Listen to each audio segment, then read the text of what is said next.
kayak gitu? Mama apa-apaan sih mah tiba-tiba nongol kayak tuyul tau nggak mah? Ih ngeselin banget sih mah. Nggak tahu anaknya kaget kali. Ada apa sih Restu? Mulai deh penyakit lama kamu galau menggalau seperti ini. Ada apa sih? Oh mungkin soal Rachel yang tercinta itu ya? Atau soal orang tuanya? Enggak mah, nggak ada apa-apa.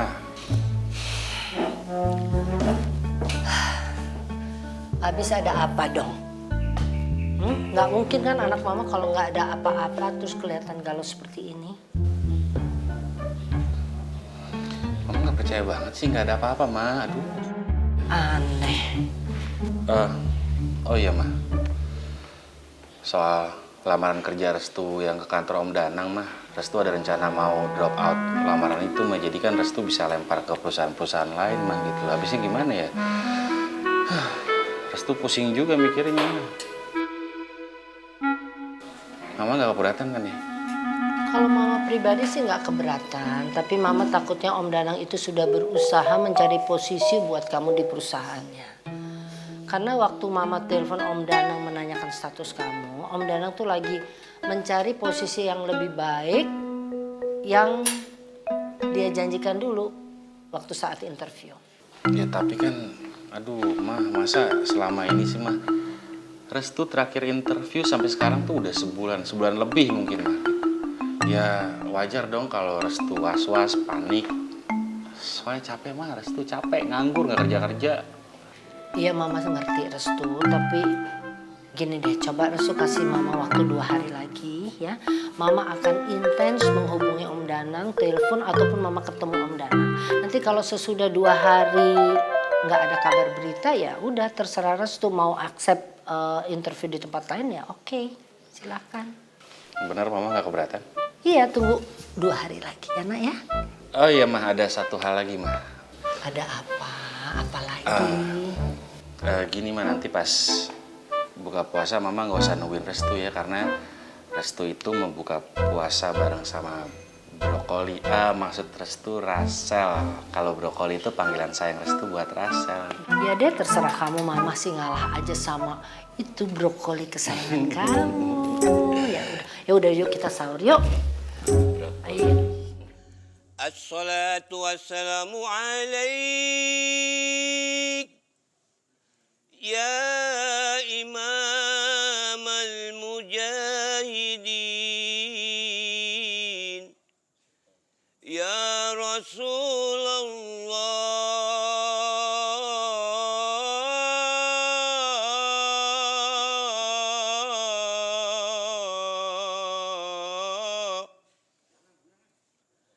ya khairi khalqillah.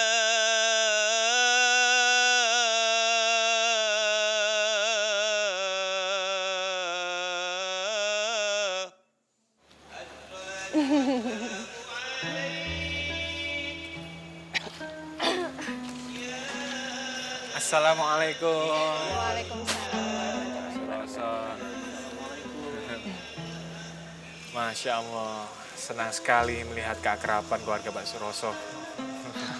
Wah, Ustadz ini bisa aja. Kan setiap subuh juga kita sudah seperti ini, Ustadz. Oh, tiap subuh. Wah, berarti kita yang ketinggalan zaman nih.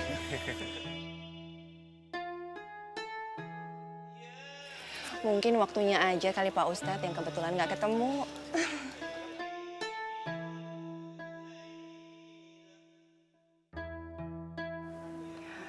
Apa ini yang namanya Adam yang sering diceritakan Rindang? Kalau aku lihat memang sesuai sih dengan yang Rindang ceritakan. Anaknya kalem dan sopan banget. Ini kok jadi kita ngobrol di jalan begini? Nanti bisa nggak sampai ke masjid. Oh iya, sudah kita menuju ke masjid. Lagi pula tadi kita sudah dengar tarhim dari Jamusin. Ya, Ustadz, silakan. Ayo.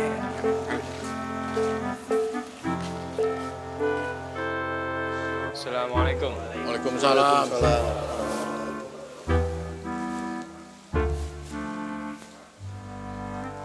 Ayo, Muhammad. Bentar Pak Sultoni. Iya.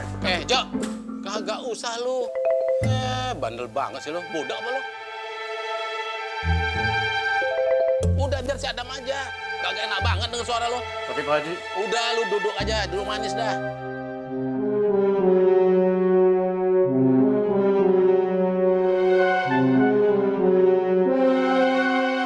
Barangkali benar kata Haji Muhyiddin. Suara saya teh tidak enak didengar oleh jamaah. Jamaah di sini juga mungkin sudah bosan dengar suara saya yang jelek selama ini. Udah Dam, lu aja Dam, sember suaranya tuh. Ya. Allahu Akbar, Allahu Akbar. Asyhadu an la ilaha illallah. Asyhadu anna Muhammadar Rasulullah. Hayya 'alal shalah, hayya 'alal falah. Qad qamatis salatu, qad qamatis salah. Allahu Akbar, Allahu Akbar. La ilaha illallah. La ilaha illallah.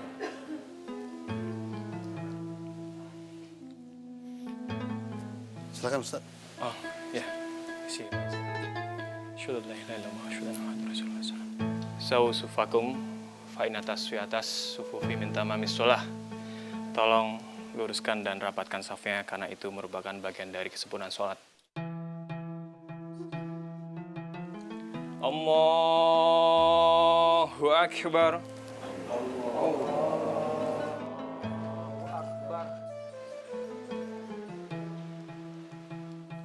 Alhamdulillahi Rabbil Alamin.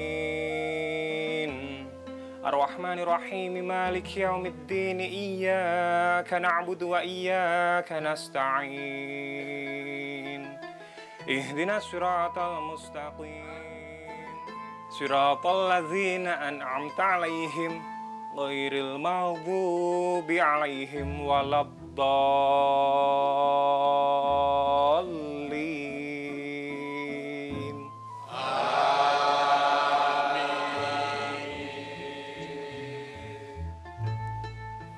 Assalamualaikum warahmatullahi wabarakatuh.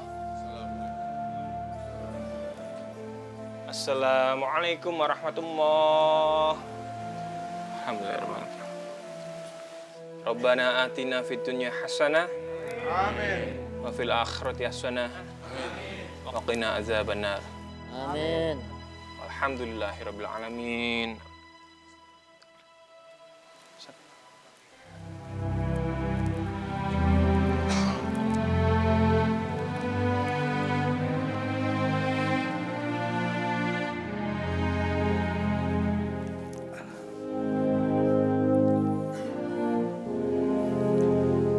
Assalamualaikum warahmatullahi wabarakatuh. Jamaah Masjid As-Sabirin yang insya Allah dirahmati Allah. Saat ini kita sedang memasuki minggu terakhir Ramadan. Apa ada yang tahu di antara jamaah satu kewajiban lagi yang bisa dilaksanakan di akhir bulan Ramadan? Zakat fitrah Pak Ustadz. Betul Bang Tarmizi. Kewajiban yang biasa dilaksanakan di akhir bulan Ramadan adalah membayar zakat fitrah. Ngomong-ngomong soal zakat, tentunya semua yang hadir di sini sudah tahu berapa persen zakat profesi atau penghasilan yang dikenakan kepada setiap orang. 2,5% Pak Ustadz. Betul Cing Toha. Tapi masalahnya, apakah kewajiban yang 2,5% itu hanya dikenakan kepada orang kaya atau orang mampu saja? Atau kepada setiap manusia? Ada yang bisa jawab kagak nih?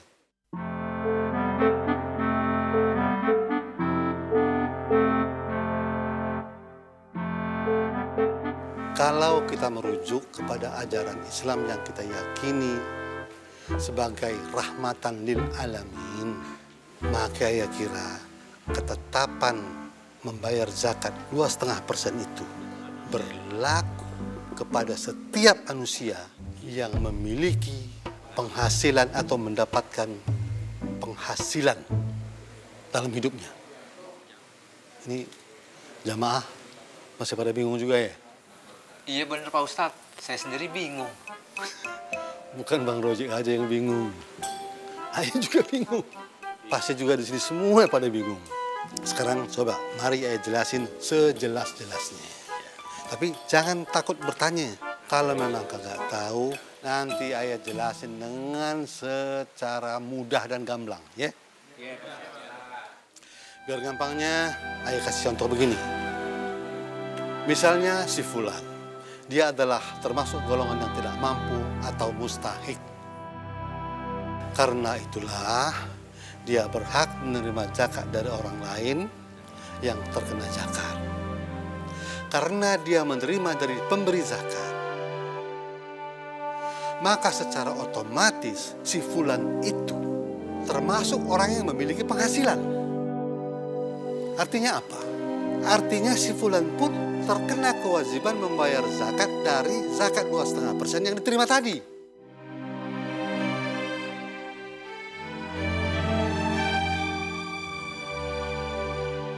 Sampai di sini, apa pada mengerti semua?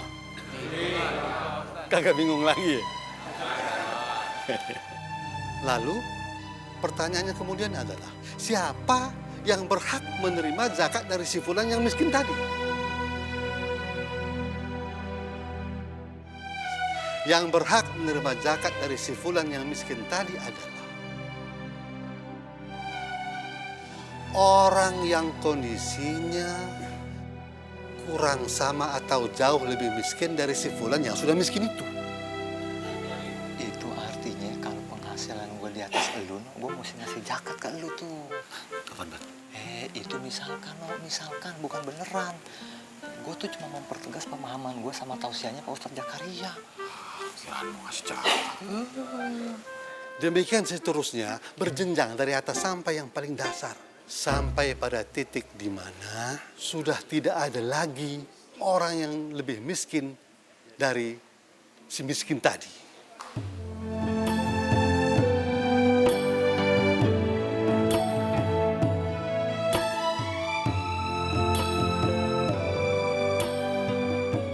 Lalu apakah pemberlakuan pemberian zakat itu lantas berhenti sampai di sini?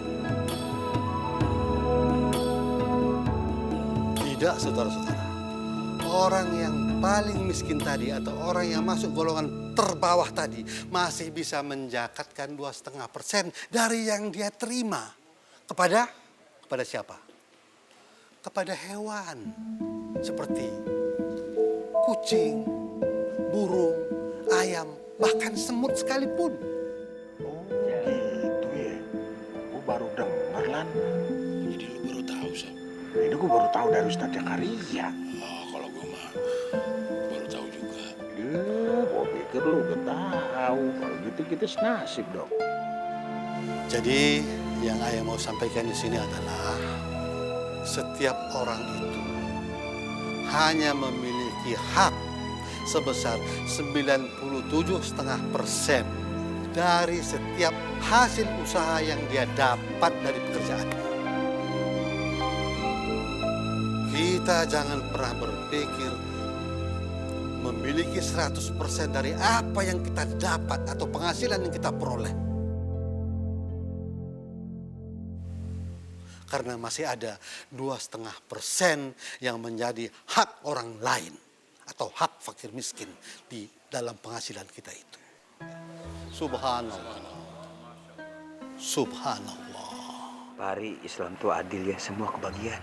Ya, tapi Cing bukan hanya adil, tapi Islam juga mengajarkan adanya peduli kepada sesama. Dan kita juga disuruh untuk melihat orang di sekeliling kita, khususnya yang lebih rendah lagi dari kita secara kesejahteraan kali, Cing. Ya, betul Pak Ari. Demikianlah kultum singkat dari Ayah. Lebih kurang, Ayah mohon maaf. Wabillahi taufik wal hidayah. Wassalamualaikum warahmatullahi wabarakatuh. Waalaikumsalam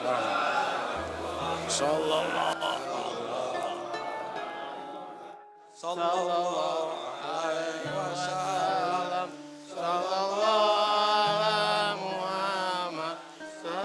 Jo, lu awasin bener-bener ya anak lu ya, anak tiri lu tuh.